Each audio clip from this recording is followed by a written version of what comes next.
אני אכין. 1, 2, 3, 4, 5, 6, 7, 8. 1, 2, 3, 4, 5, 6, 7, 8. בכיף.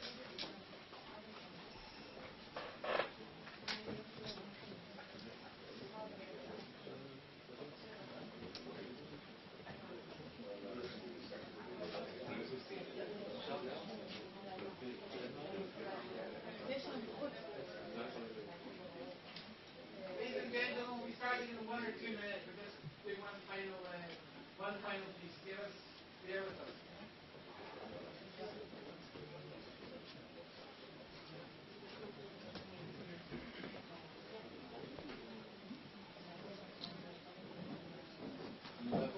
I like a text for some summaries.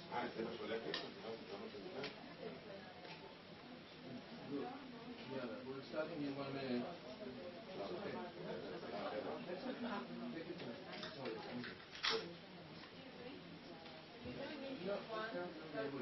You have it like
Thank you all for coming. We're going to give you a on-record brief, and after that Q&A, we're going to do it in a composed way. There's a lineup. I'm going to, after the Admiral finishes speaking, I'll invite each one of you to ask a question, and if we need more time to ask questions, I'll make sure it happens. Admiral Hagari.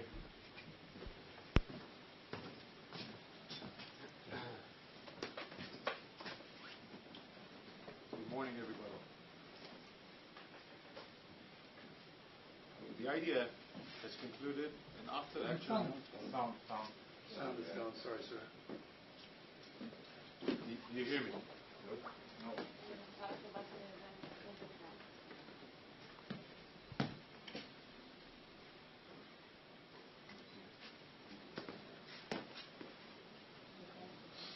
Wait for a minute until we have sound to everybody.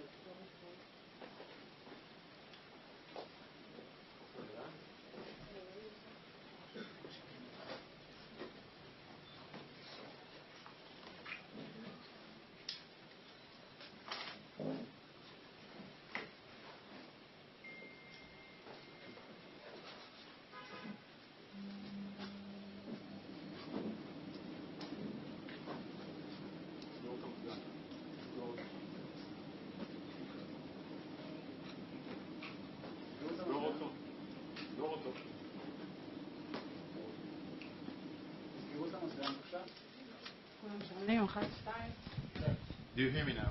Yeah.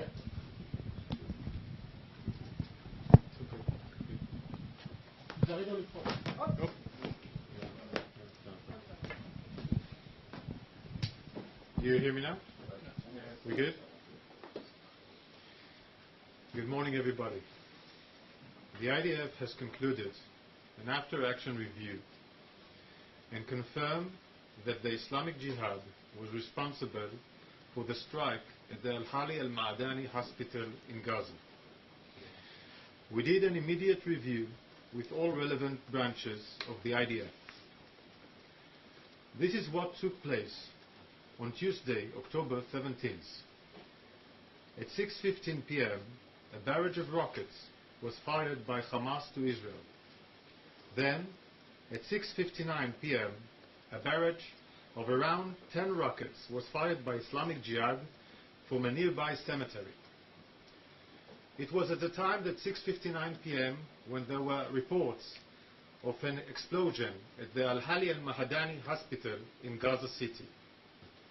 According to our intelligence, Hamas checked the reports, understood it was an Islamic Jihad rocket that had misfired, and decided to launch a global media campaign to hide what really happened. They went as far as inflating the numbers of casualties. They understood with absolute certainty that it was a rocket misfired by Islamic Jihad that damaged the hospital. Analysis of our aerial footage confirms that there was no direct hit to the hospital itself. The only location damage is outside the hospital, in the parking lot, where we can see signs of burning, which I will show later, no cratering, and no structural damage to nearby buildings, as opposed to the damage caused by any aerial munition, which would have been of different nature. We would have seen craters and structural damage to the buildings, both of which haven't been identified in this incident. The size of the damage we see here is due to the warhead of the Islamic Jihad rocket, but most of the rocket's propellant is still evident due to the short flight of the rocket because the launch failed. The following visual evidence shows infrared imagery of the parking lot. You can see the central locations of fires, some debris of rooftops, no craters can be identified. I want to show you that myself. This is the area of the hospital. Okay? We are showing the parking lot and the hospital. Okay? Those are in red spots. This is not in infrared, so you can understand it better.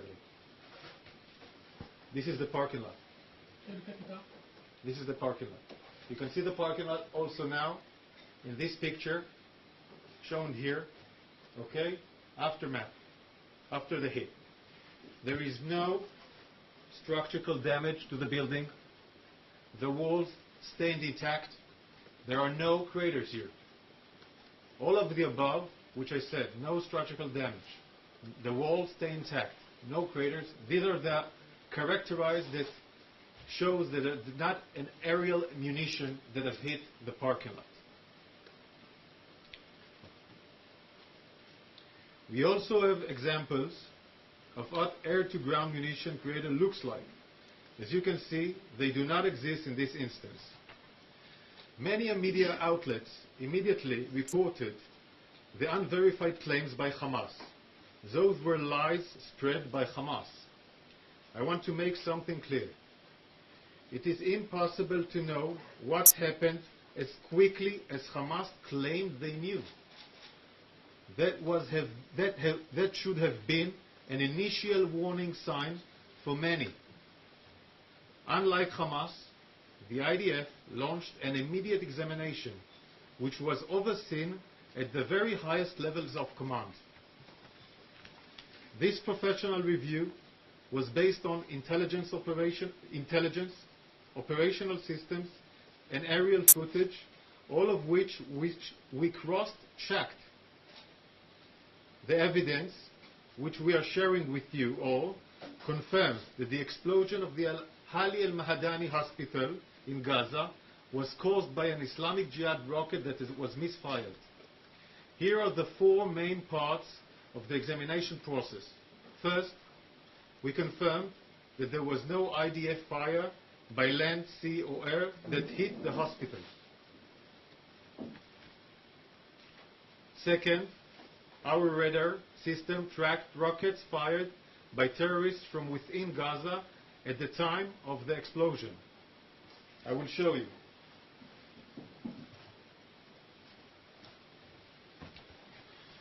The trajectory analysis from the barrage of rockets confirms that the rockets were fired close proximity to the hospital.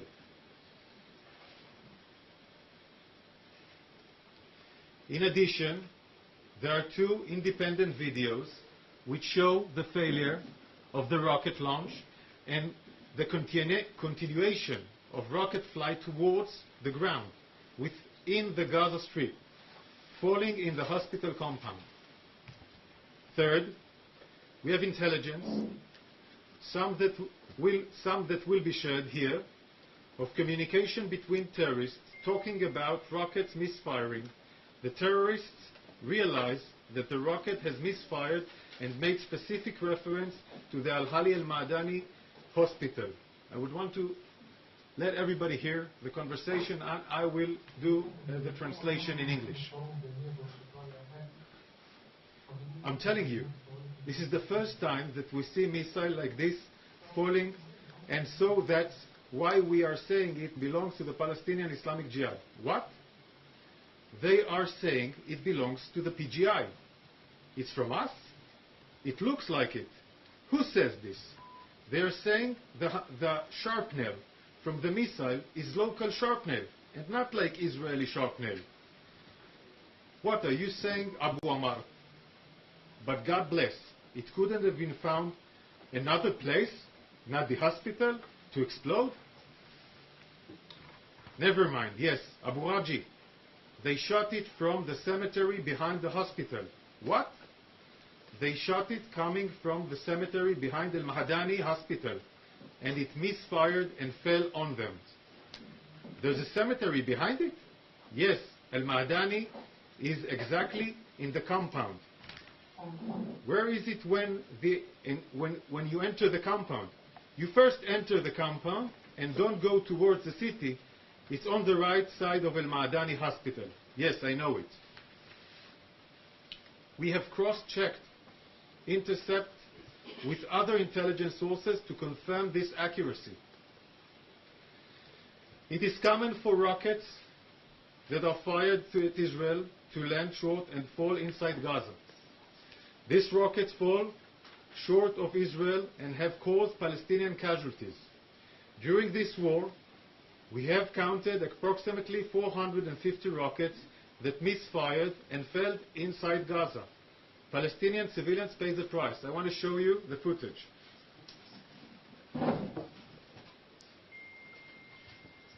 These are failed launches during this war, until now. These are all failed launches that fell inside the Gaza Strip, and some of them, of course, created casualties among the Palestinians themselves. And one of them was in the hospital Al-Hali Al-Mahamadani.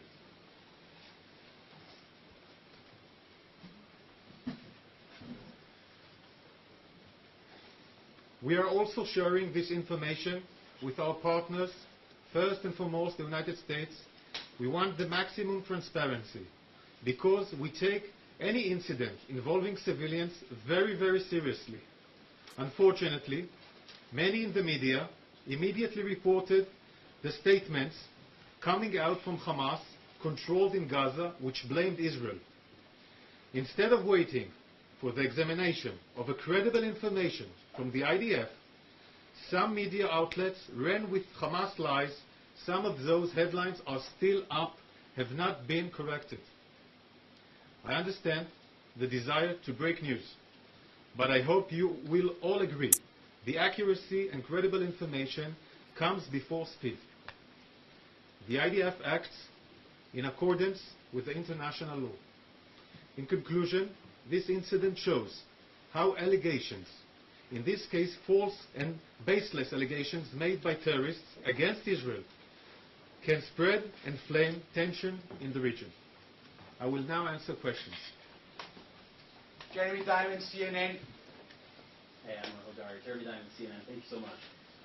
I'm wondering if you could first explain how an Islamic Jihad rocket could have caused this much death and destruction. And then second of all, I'd also like you to address the question of credibility, because frankly the IDF has a less than perfect track record with the issue of credibility. Among other incidents, the Israeli government initially claimed that it was armed Palestinian militants who killed the journalist Shireen Abu Akleh, which we know is not true. So why should the world trust you now? Because of the importance of credibility, and in the past we had ourselves were fast to go to conclusion. This is why in this event we took the time. It took us more than 5 hours. We wanted to double check everything, make sure we're credible. Again, we wanted to double check everything, make sure we're credible, opposed to the other events that you mentioned. Now we'll on to answer your first question. I'm saying it again. What I understand the assessment is there were people in the parking lot, probably taking refugees or whatever that came into the parking lot, staying in the parking lot, not inside the hospital itself. This is what we understand. Then, what we understand, because the rocket flight, due to the rocket flight, it was very, very short, because the launch has failed, the existence of propellant made a larger explosion than the warhead itself. And this caused the damage of explosion that we see of the burning cars here, okay, because of the existence of a large amount of propellant inside. This is the reason all those cars have been burned, and probably the people were in this parking lot. Just to follow up, one of the difficulties with independently verifying a lot of this information is the fact that journalists are not able to go into Gaza right now. Okay. So will you open access for journalists to be able to go into Gaza? I believe there are journalists now, some journalists now in Gaza, and I can tell you another thing. Hamas has closed the area, is trying to take evidence from the area. The area is now closed. I ask you to send the journalists now in Gaza Strip. Go to the hospital. Take evidence. ABC in panel. Yeah, good morning, thank you. President Biden says he's outraged, and so are millions of people, not just throughout the Middle East, but elsewhere in the world.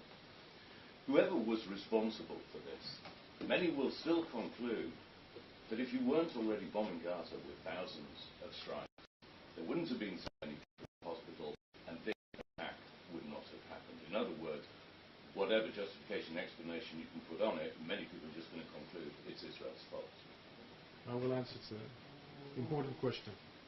We have been calling for a couple of days now for the population in Gaza City and its surrounds to go southern from Wadi Gaza, because Hamas is using them as human shield. Hamas tries in every way to keep the population by threatening, by taking car keys and other things, blocking the roads. He wants the population in Gaza City because all the infrastructures of Hamas, the terrorist infrastructures down beneath in the tunnels and in buildings among other innocent civilians, and also in sensitive locations like nearby hospitals and in mosques, etc., etc. All of this logic is based that the population will be a human shield. This is why he's so freaked out when people are moving southern to Wadi Gaza. We encourage the population to do so because we put more effort in Gaza City, because Hamas control system is mostly in Gaza City. That is the main reason. We carried out our attacks because we were massacred on Saturday. We did not do an initial attack on Gaza. We had a massacre on Israel, an historical massacre which the world hasn't seen. It's a Hamas-ISIS massacre in a huge scale. We didn't start. We have to fight. We have to fight. This is the reason we're fighting. We're trying to minimize the casualty of the population. We're encouraging to go southern to Wadi Gaza when we can provide as much a secure area for the population. We keep on encouraging them to do so. Just a brief follow-up. Yeah.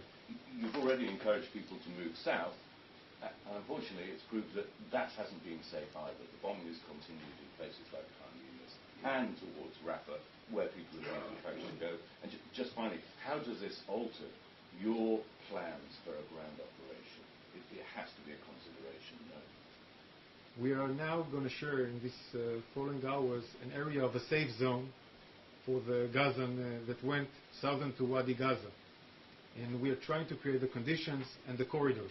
Yes, we do attack in different areas, but when we attack by intelligence, we try to minimize the population in those areas before we attack. That's the logic.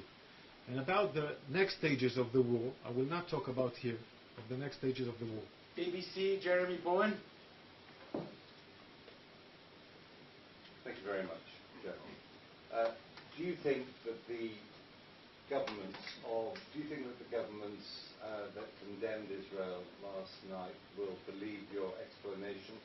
I'm referring to Jordan, Egypt, Saudi Arabia, and the United Arab Emirates. I think all of the countries that you mentioned are watching the BBC carefully and looking carefully what the BBC said. And I hope after our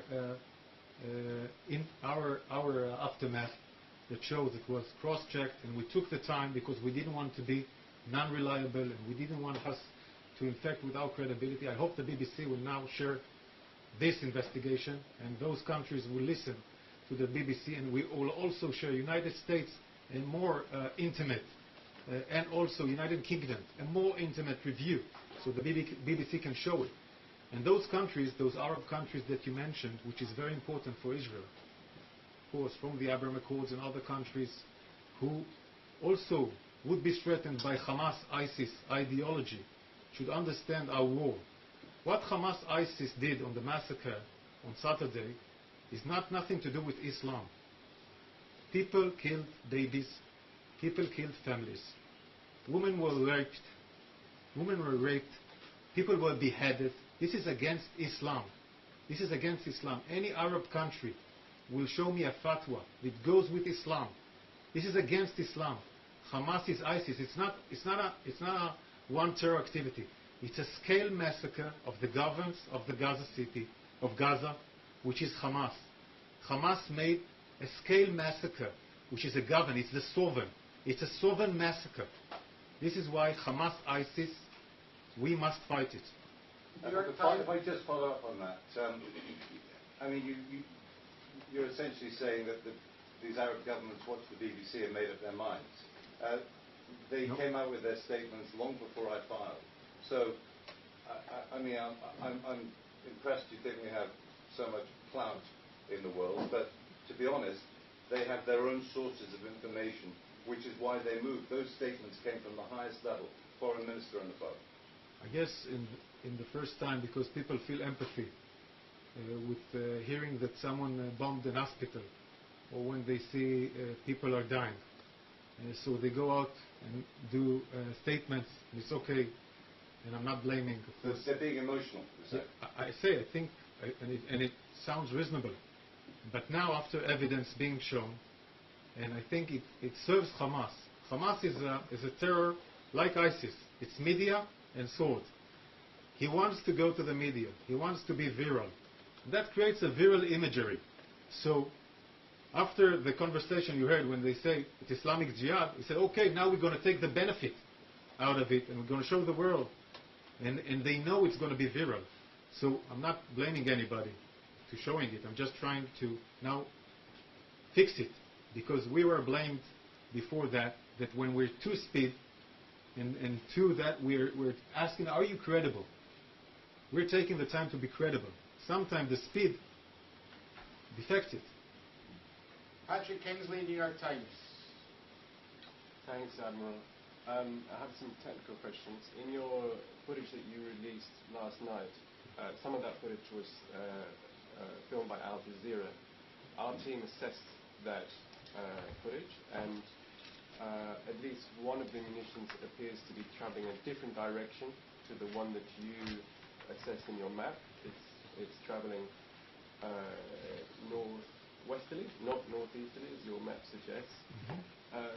Second of all, did the IDF fire any Iron Dome interceptors or artillery munitions at 6:59 p.m. From Israel into Gaza? Thirdly, can you share the intercepted audio of the Hamas members that you just played? I think that would be important for our assessment. A lot of questions, Patrick. I know, but we haven't got much time. Hospital officials said that smaller strikes targeted the hospital on Saturday, and that they were warned by phone by Israeli officials to vacate the hospital. Do you have any response to that? And finally, is there any evidence of secondary explosions? Okay. Let's start with the first. The first thing, Iron Dome, we do not intercept inside Gaza. Okay? Iron Dome, we do not intercept inside Gaza. This is not an Iron Dome issue. Iron Dome is used for preventing the rockets to being hit in Israel.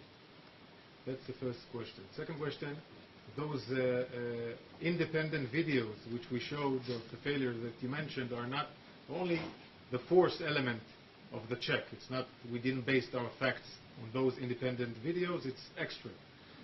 So I hear what the New York Times says, and it's extra. And the reports that you mentioned about telling the hospital to be evacuated earlier days before, I will check it. I do not know the answer. I don't want to give you an answer which is incorrect. And you asked about the secondary explosion in the parking lot. What we see here in the picture, and this is the most important thing. Aerial munition doesn't look like that. Aerial munition of Israel would have caused intact to the walls. It would have caused a crater. Okay? And it makes completely logic, as much as we know, that most of this damage was done due to the propellant existence, not just the warhead, because of the short range, because the launches failed. To be clear, so the propellant caught fire after landing? Yeah, because those rockets should have been gone far away to Israel, so you have a large existence of propellant. Sky News, Deborah Haynes. Thank you very much.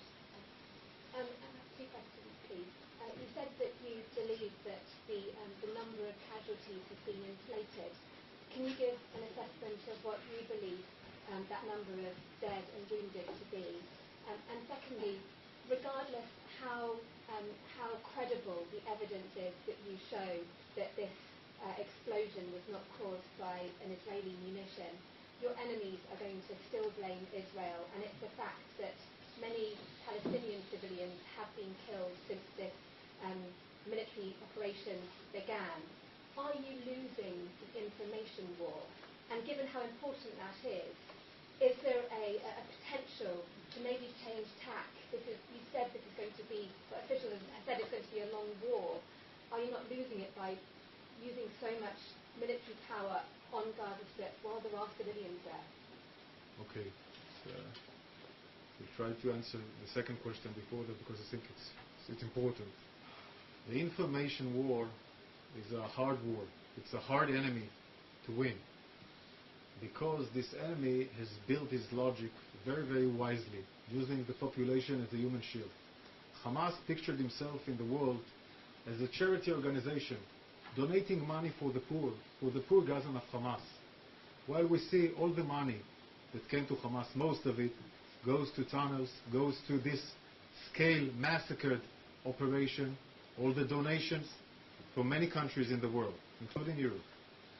Secondly, we've seen, and also UNRWA had verified it, that Hamas is stealing gasoline, food, and also we found in Israel, during the massacre, the kits of the medical kits were UNRWA kits used by the terrorists.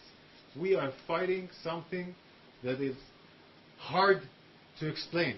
He's using the donation that you send, he's using the UNRWA possessions that are meant to go to the poor Gazan, those poor Palestinians that were hijacked by Hamas, and he's using it. He took all the gasoline that could have helped for desalination inside the Gaza for 6 days. It could have gone gas for hospitals. He took it to his own infrastructure, military infrastructure, the terror infrastructures that need this gas. This is who we're fighting against. This is who we're fighting against. And we have to win this information war with evidence, not with false, uncredible statements. We have to win it with evidence. We have no other way. We must stay moral. We must play according to international law. We have no other way. Otherwise, we won't be a democrat liberal country. And this is what we're fighting.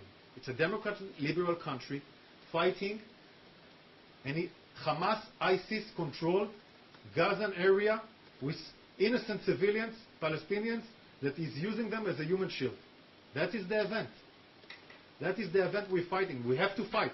We cannot live next to our borders with Hamas, ISIS governments that will threaten our civilians and do massacre where you rape women, beheaded bodies, kidnap babies. Do you understand that while we speak, babies are being held in Gaza? Women, young girls that went to a music festival are being held in Gaza. Dead bodies are being held in Gaza. Old people, some of them were in the Holocaust, are held now in Gaza. How come you take old people? How come you take babies? How do you kidnap this kind of more than almost 200 people have been kidnapped? How do you do this? Some of them are foreigners. This is what we're fighting. And now they're going to show videos of those hijacks. They want to terrorize the family. We will not be terrorized. We have our values. We know what we're fighting for. We know what we're fighting for. We're fighting for our country. We're fighting to be with our values. A moral country that is a Democrat, liberal, Jewish country. This is who we are. We're going to stay here like that. Yeah, but exactly. You've suffered this atrocity. You said it yourself. There are Israeli hostages, babies in Gaza, and yet you're still struggling with the information war because Palestinian civilians are being killed in Israeli bombardments. But isn't it time to... Is there another way? That's what I'm asking. And can you just answer that question about your assessment on the casualties, please? You say it was inflated. The casualties inflation we understand from intelligence, and I will not. We will share it with the government. And I don't want to say the numbers here. And this is not another round in Gaza. This is not that. It's something else.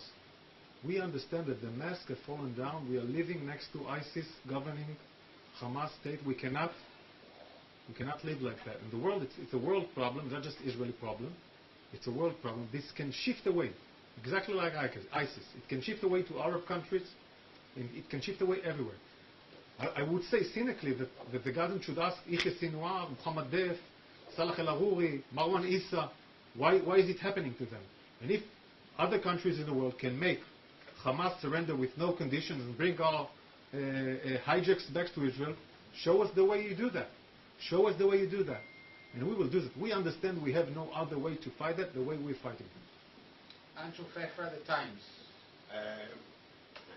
I understand this has already been passed on to the Americans and to other Western allies. Were the Americans involved in the examination debriefing process? And did they at any point provide you with the satellite footage that they have of the area? No, we used only our systems, Anshul, and we will provide all this information today to the Americans and not just the Americans.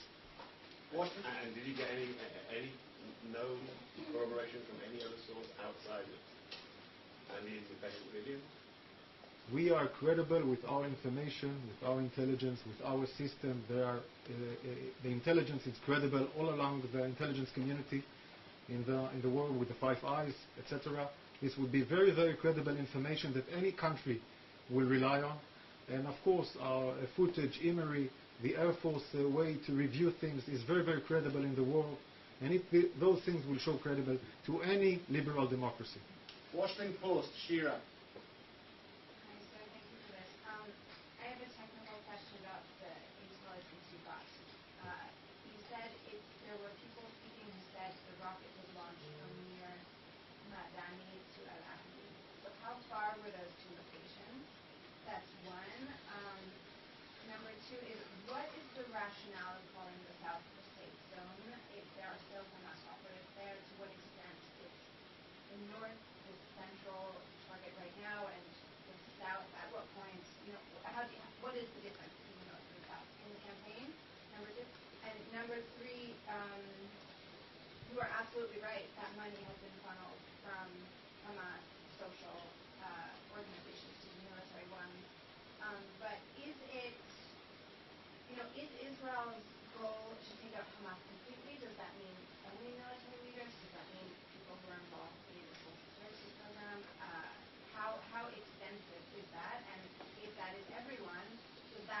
between Hamas? Is there really a difference between Hamas and Gaza in that sense? I will start with the last question. I think it's the most important one. There is a completely difference between the Gazan Palestinians and Hamas as a sovereign.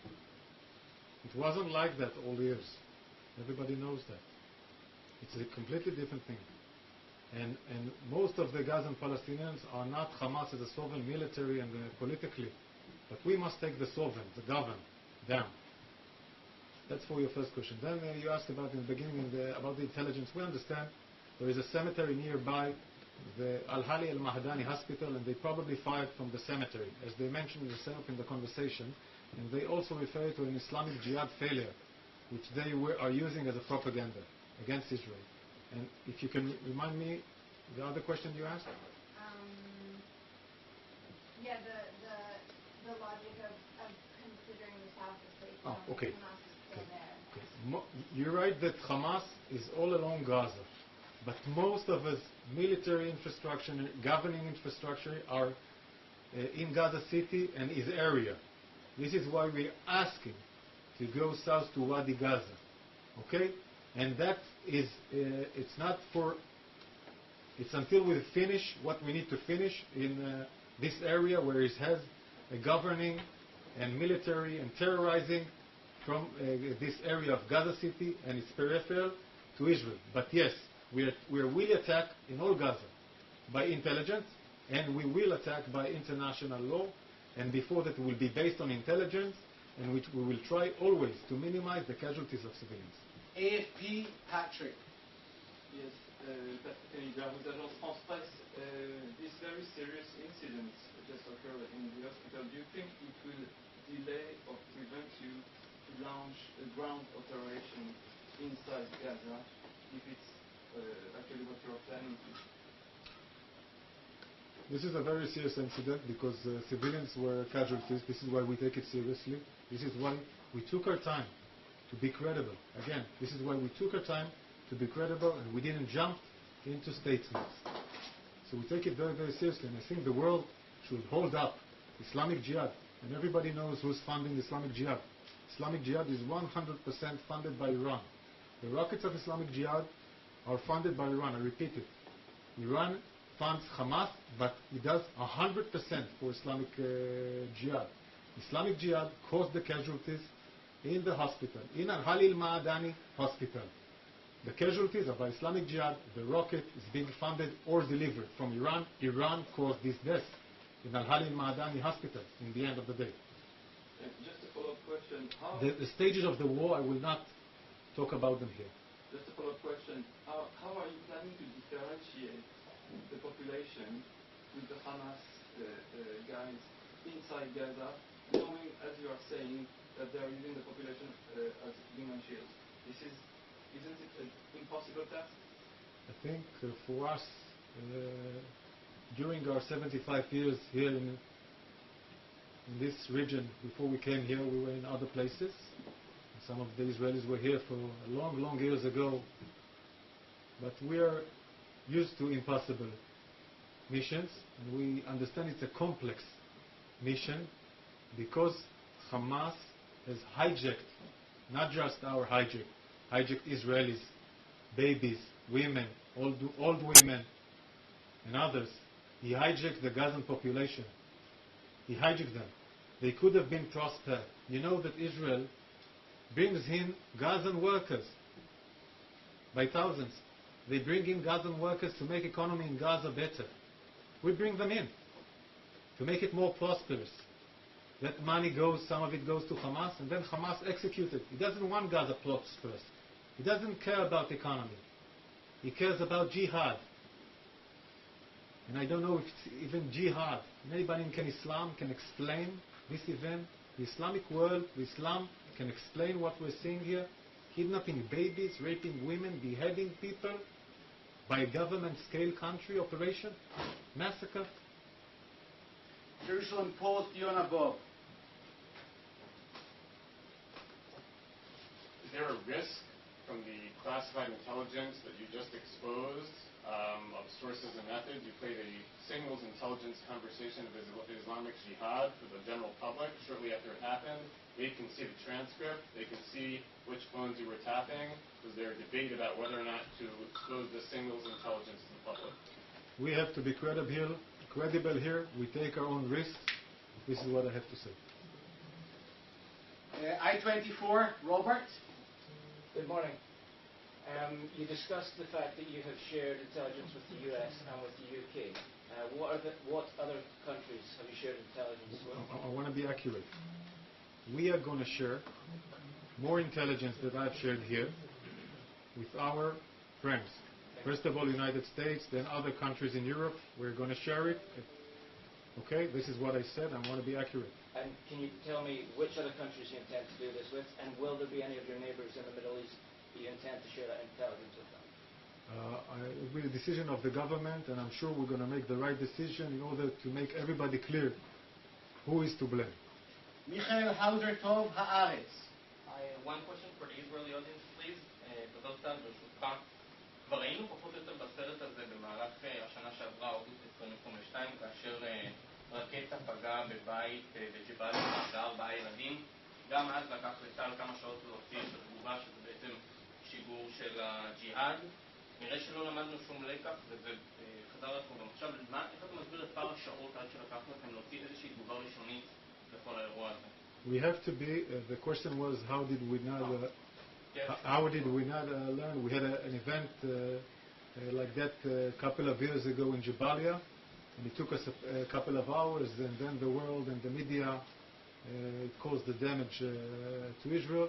We have to be credible. You mentioned Shireen Abu Akleh, you mentioned other, we have to be credible. This is our lesson learned. We have to be credible with the world, we have to be credible with the media. We are a country, a liberal democracy. It means that the freedom of press and being credible to the press is an essence to Israel. It will take us time, and it did take us time yesterday, because it's not Jabalia, it's a hospital, it's in a larger scale. We had to be accurate and double-check, and double-check, and double-check, and now come and show you the evidence. Henry Meyer, Bloomberg. Yes, hello, Admiral. I have a question regarding the potential ground offensive. I understood from your answer that that is still planned. Has the U.S. advised in any way to try and delay this operation? I'm here to talk about the event of the hospital Al Ali al-Mahadani, but the war, the target of the war is to take out Hamas, ISIS, governance, sovereignty, terror sovereignty out. We will use all the measures we need if the time comes, in the right time, to do them. Neri Zilber. Last question. Neri Zilber, Financial Times. Last night in the videos that you provided, the before and after of the parking lot in the hospital, and also in the post-explosion image here, we don't see any people, we don't see any bodies. How do you explain that? Because we are trying to be careful, because we haven't seen also the evacuation of the body, and I don't know the number of the casualties, and maybe they're inflating according to our intelligence, so we have to be accurate.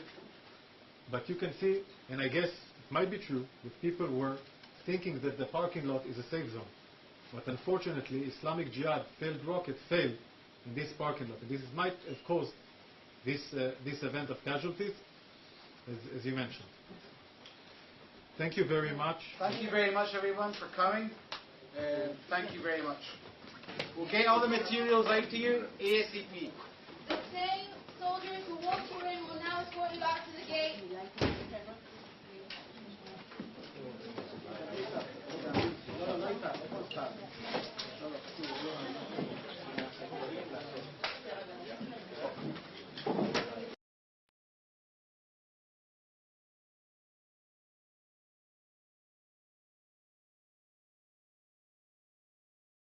Primary audio circuit for the Reuters live service.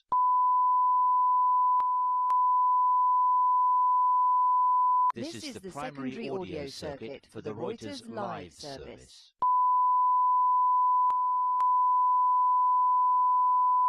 This is the primary audio circuit for the Reuters live service.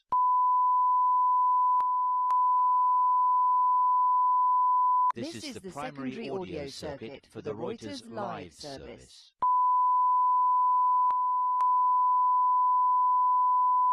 This is the primary audio circuit for the Reuters live service.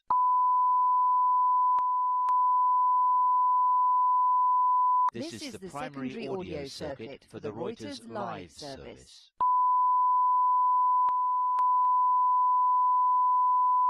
This is the primary audio circuit for the Reuters live service.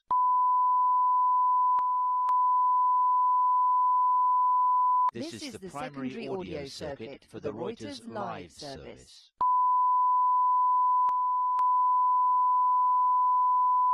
This is the primary audio circuit for the Reuters live service.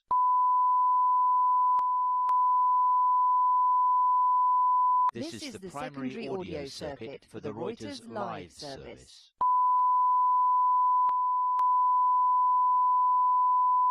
This is the primary audio circuit for the Reuters live service.